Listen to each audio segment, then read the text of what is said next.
আল্লাহ আমাদের বানিয়েছেন, পৃথিবীতে পাঠিয়েছেন, এখানে আমাদের প্রয়োজনটা কি, আমাদের এই অস্তিত্বের উদ্দেশ্যটা কি? নিজে সন্তুষ্ট থাকা।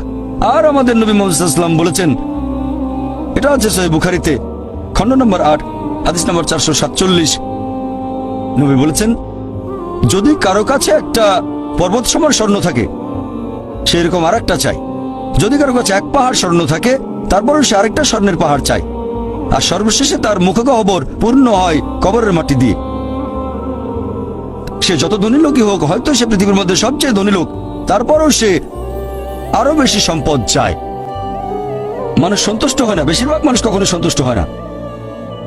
আল্লাহ পবিত্র কোরআনে বলেছেন সূরা নিসা অধ্যায় নম্বর 4 আয়াত নম্বর 32 যে আল্লাহ যেটা দিয়ে অন্য মানুষকে শ্রেষ্ঠত্ব দান করেছেন, সেটার উপরে তোমরা কোন রকম লালসা করো না। এভাবে বলবেন না যে, হে আল্লাহ, তুমি অমুককে অনেক সম্পদ দিয়েছো, অমুককে অনেক সুন্দর একটা গাড়ি দিয়েছো। এমন কিছু আল্লাহর কাছে চাইবেন না যেটা অন্য কাউকে আল্লাহ দিয়েছেন। এতে লোকসান হবে আপনার। আর আমাদের প্রিয় নবী মুহাম্মদ সাল্লাল্লাহু আলাইহি সাল্লাম বলেছেন, এটা আছে সহিহ বুখারীতে খণ্ড নম্বর 4, আমাদের নবী বলেছেন যে, সেই লোকদের দেখো যাদের ভাগ্য তোমার চেয়ে খারাপ।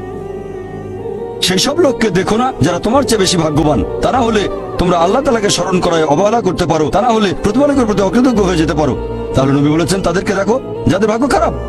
তখন আপনি বলছেন, আচ্ছা, এই লোকটার তো কোনো গাড়ি নেই, আমার একটা মারুতি অন্তত আছে। তাকে দেখবেন না যারা সে মার্সিডিজ। ও, আমার মার্সিডিজ নেই কেন?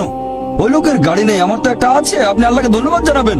যখন মার্সিডিজ গাড়ির মালিকের সাথে নিজেকে তুলনা করবেন, ও, আমার কেন মার্সিডিজ গাড়ি দিলেন না? তাদেরকে দেখবেন যাদের ভাগ্য খারাপ। তাহলে আপনি আল্লাহ সুবহানাহু ওয়া তাআলাকে স্মরণ করছেন। আর এটাই বৈশিষ্ট্য মানুষের। এরকম একটা গল্প যে এক লোকের মনে অনেক দুঃখ, কারণ তার কোনো জুতো নেই।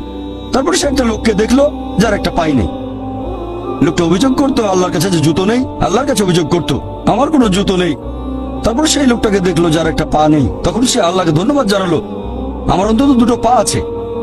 তাহলে সন্তুষ্ট হওয়া একটা পরীক্ষা। আমাদের নবী মুহাম্মদ সাল্লাল্লাহু আলাইহি ওয়াসাল্লাম বলেছেন, এটা আছে সহিহ বুখারীতে খণ্ড নম্বর 8 যে সত্যিকারের সম্পদ হচ্ছে সন্তুষ্ট হওয়া, ধন সম্পত্তি নয়। সত্যিকারের সম্পদ হলো সন্তুষ্ট হওয়া, পরিতুষ্ট হওয়া। আপনার যা কিছু আছে সেটার জন্য বলবেন আলহামদুলিল্লাহ, সকল প্রশংসা আল্লাহর।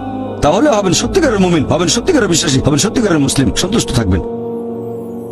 অনেকে এভাবে বলে যে, কোন কারণে আল্লাহ সুবহানাহু ওয়া তাআলা কিছু মানুষকে জন্ম থেকেই বানিয়েছেন স্বাস্থ্যবান, কিছু মানুষকে আল্লাহ সুস্বাস্থ্য দেন, আর কেউ জন্মায় অসুখ বিসুখ নিয়ে, হয়তো বংশগত কোনো রোগ, হার্ট ডিজিজ, কেউ বা জন্মায় বিকলাঙ্গ হয়ে। আল্লাহ কি অবিচার করছেন? আল্লাহ পবিত্র কোরআনে বলেছেন সূরা নিসা অধ্যায় নম্বর 4 আয়াত 40, আল্লাহ সুবহানাহু ওয়া তাআলা কারোর সাথে অনুপরিমাণে জুলুম করেন না। এটা একটা পরীক্ষা। আল্লাহ এক একজনকে এক এক ভাবে পরীক্ষা করেন।